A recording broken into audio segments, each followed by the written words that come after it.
বিসমিল্লাহির রহমানির রহিম।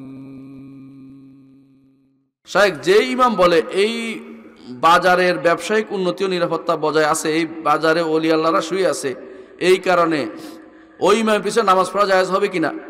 ওই ইমামের পিছনে নামাজ পড়া জায়েজ হবে না, ইমাম বদলাইতে হবে। কারণ সে মনে করতেছে ভালো মন্দের মালিক কে? ওলি আল্লাহ। সে মনে করতেছে কি ওলি আল্লাহরা করে। এখন যে এটা তো তার পিছনে নামাজ হবে না, তাকে বুঝাইতে হবে আগে যে এটা বলা যাবে না। যদি না ছেড়ে দেয় তাকে আউট করে দেবে, বলে নামাজ পিছনে নামাজ পড়া হবে না। কারণ হচ্ছে সে তো শিরিক করতেছে, তার মনে করতেছে দুনিয়া নিয়ন্ত্রণ করে ওলি আল্লাহ তথাকথিত গাউস কুতুব আবদালরা নিয়ন্ত্রণ করতেছে।